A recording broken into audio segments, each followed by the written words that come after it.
Okay, so I'm just gonna do some talking, random.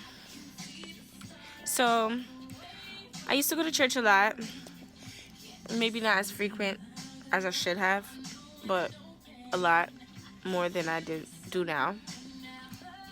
And I noticed that a lot of times I would associate being in God or being with God or having God in your life with sadness. And that's because, like, anytime I would go to church and what they call getting into the presence of God, I will always have this heavy burden on my heart and feel like sad, and just like sadness was coming over me. Like I wanted something that I didn't have. I wanted more of God or more of something that I wasn't having in my life or getting in my life. So I had to ask myself, why is it that I'm always sad anytime I think about God?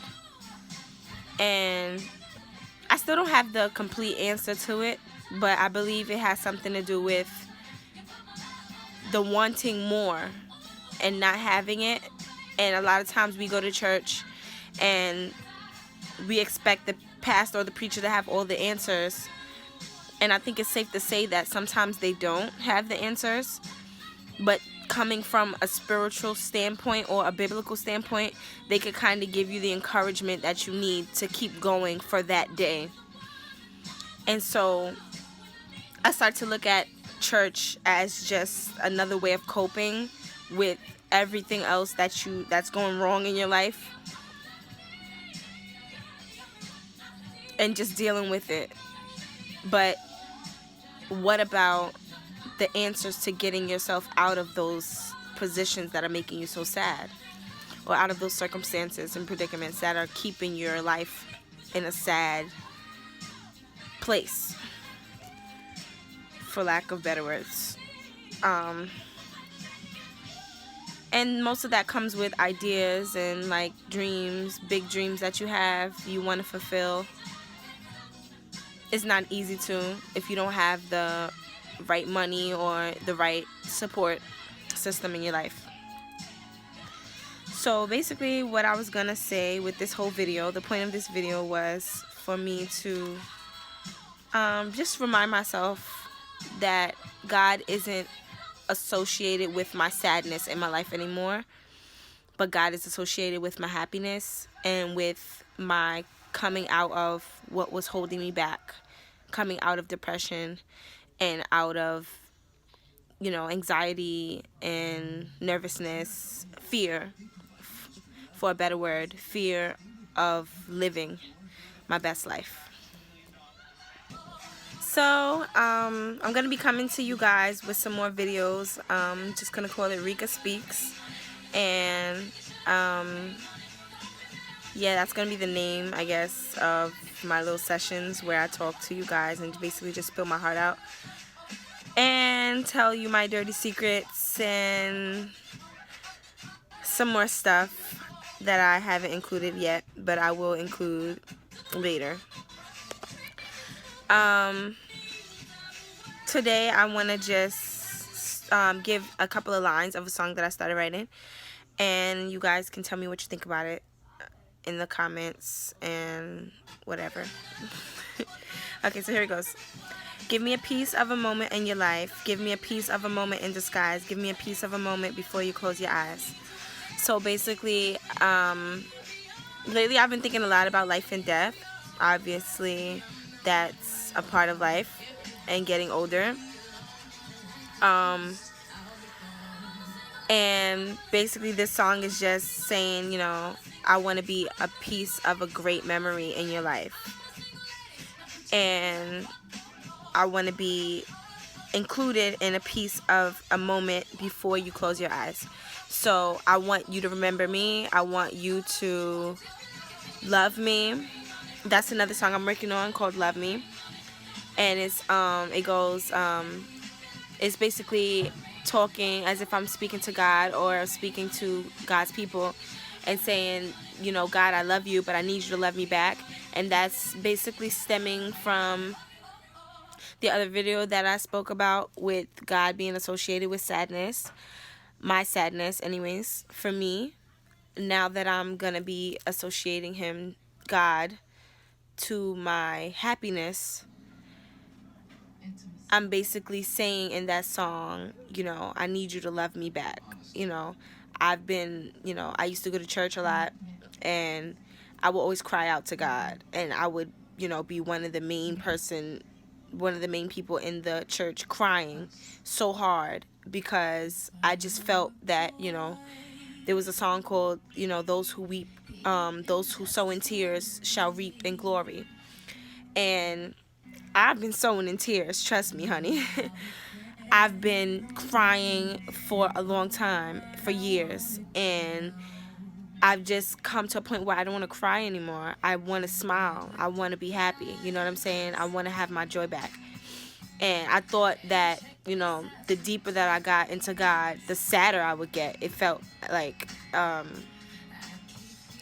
more that I got into my studies and studying the Bible, the sadder I got. So I was just like a little thrown off by the Christian religion in that aspect as to why are we always crying, or why am I always crying, and why is there so much fear? And so I'm still a Christian. That is where I'm rooted in God. But I do study I do take from other religions, because I've noticed that they have a right way of doing things. And so I take what's right. I don't study what's wrong, you know. I try not to come at other religions or other people that practice another religion other than the religion that I once practiced, and say that your religion is wrong or your religion is garbage. You know, it's, you know, who cares? That's not something that I want to do. I don't think we should focus so much at this point on where we differ, but where we meet, where there's common ground. And that's what I feel is best for society right now. And, you know, because we're going to be different.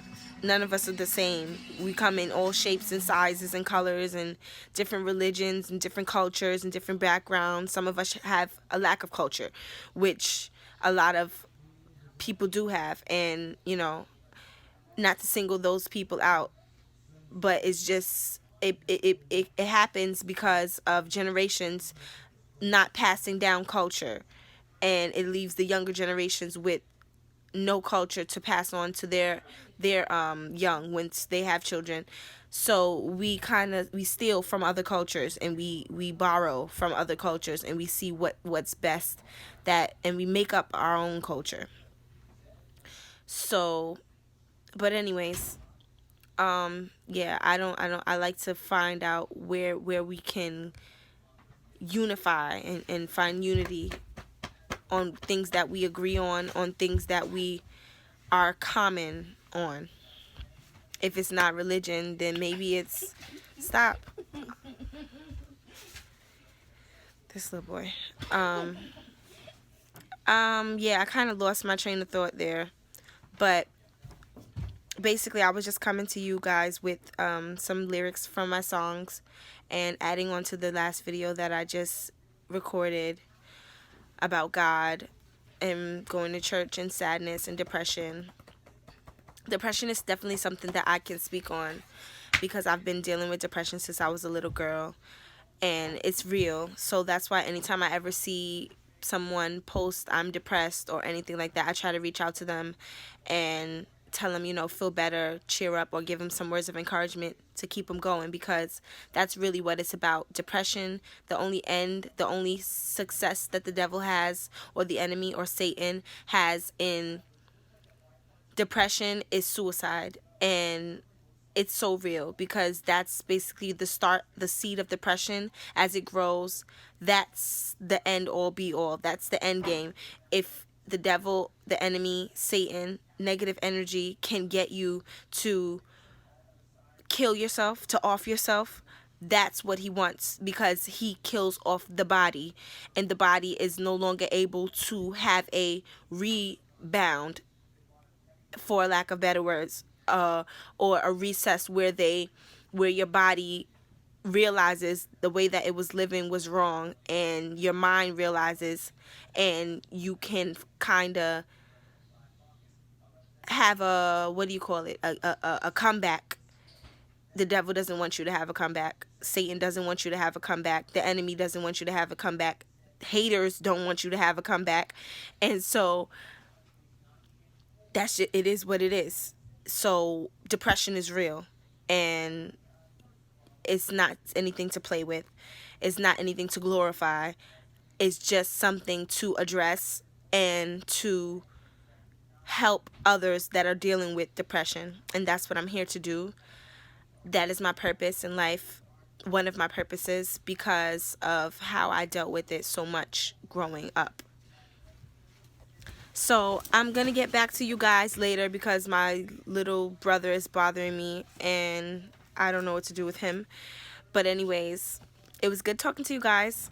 And as always, love, light, and truth. Honor yourselves. Honor others.